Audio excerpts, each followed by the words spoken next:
Hallo almal, ek is Michelle Du Plessis en welkom by jou nuutste langtermyn weervoorspelling met trots gebring deur landbou.com. Kom ons gesels 'n bietjie oor wat die weer vir ons inhou.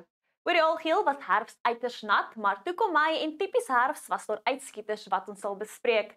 Dan net omdat ons weet hoe belangrik rypvoorspellings vir die boere is, het ons pas 'n splinternuwe ryprisikokaart ontwikkel en vandag sal ons dit vir die eerste keer aan julle bekend. En wat hou die winter vir ons in? Wel die vooruitsigte is nog effens onseker. Dis 'n seisoen wat ons fyn sal moet dophou, so bly ingeskakel want daar is nog baie om te deel.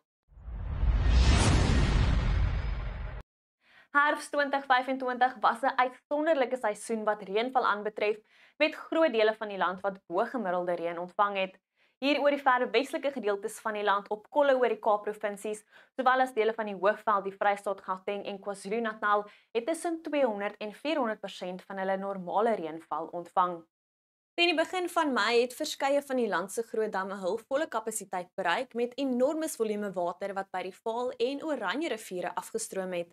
In Appington gebruik Len Fourie die trappies langs die rivier as 'n informele maar konsekwente maatstaaf van die riviervlak. Onder normale toestande is al 29 trappies volledig bo die waterlyn sigbaar, soos ons in die linker foto kan sien.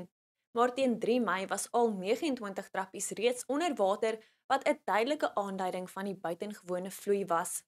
2 dae later, op 5 Mei, is 'n piekvloei van 4827 kubieke meter per sekonde aangeteken, wat ongeveer 48 keer die gemiddelde vloei vir hierdie gedeelte van die Oranje rivier verteenwoordig. Dit is 'n uitsonderlike waarde wat die omvang van die gebeurtenis in perspektief plaas. Soos Mei gevorder het die riviervlak geleidelik begin daal en teen die einde van die maand was slegs 3 van die 29 trappies steeds onder water.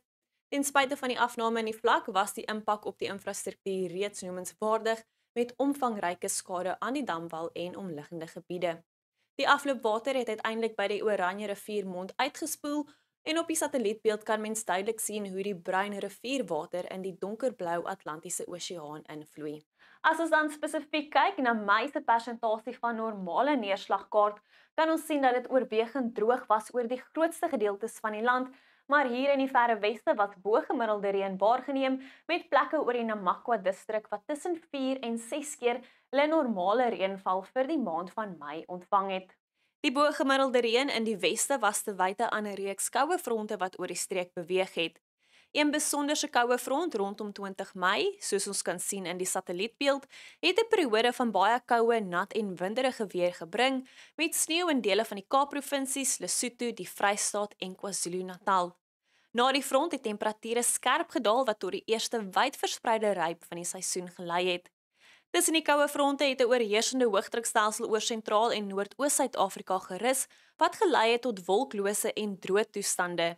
Hierdie stelsel het ook 'n antikloksgewyse sirkulasiepatroon veroorsaak wat bygedra het tot oosweertoestande langs die kus van Namibië en gelei het na stofstorms en temperature wat aanhoudend in die hoë 30's was.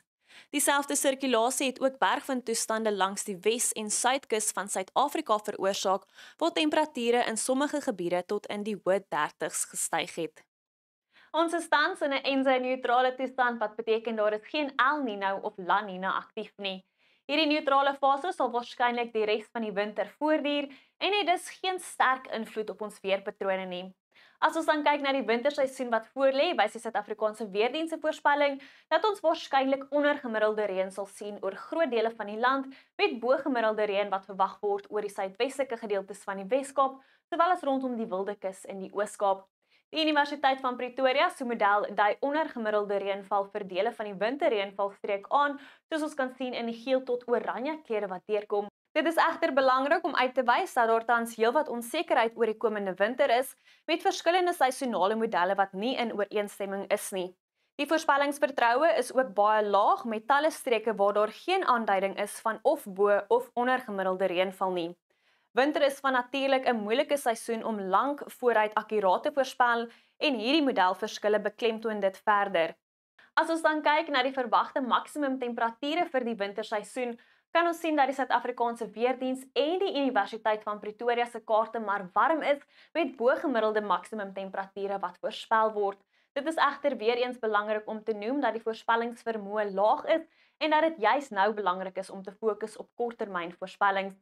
Met dit in gedagte, kom ons kyk nou na wat verwag word die volgende 4 weke in terme van reënval oor die land. En ons kan sien in die eerste week van Junie verwag ons bo-gemiddelde reënval oor die suidwestelike gedeeltes en dit is as gevolg van 'n reeks koue fronte wat oor die land sal beweeg.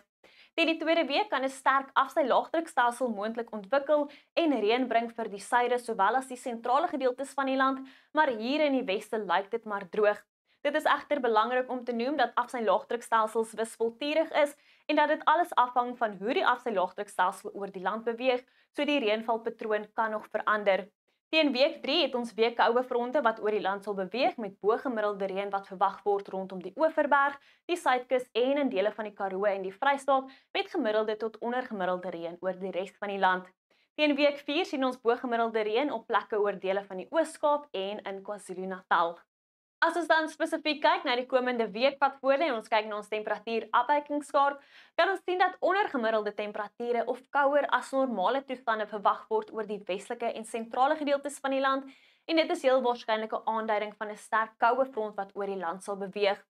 As ons kyk na ons geakkumuleerde reënvalkaart, kan ons sien dat 2 swak koue fronte die week oor die land sal beweeg met ligte reën baie moontlik oor die suidelike en oostelike gedeeltes, maar daai derde sterk koue front wat teen die naweek oor die land sal beweeg en swaar reën sal bring vir die westelike gedeeltes van die Wes-Kaap, waar meer as 50 mm reën moontlik is gedurende die naweek, wat kan lei na plaaslike oorstromings, so wees asseblief waaksaam.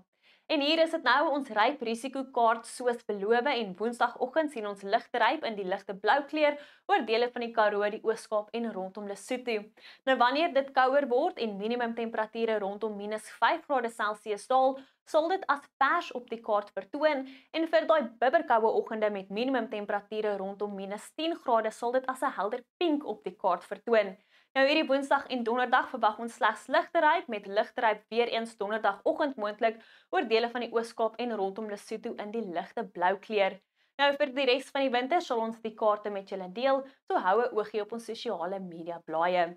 Ek sluit dan af met die nuutste damvlakke en ons weet na bo-gemiddelde reën die afgelope seisoen is die damme steeds vol oor die sentrale en noordoostelike gedeeltes van die land en 'n reeks koue fronte wat die Mei maand oor die land beweeg het gesorg dat damvlakke ook in die Wes-Kaap styg, maar hier in die Oos-Kaap bly die damvlakke daal. Ons weet hulle het reën nodig en ons hoop die reën kom gou.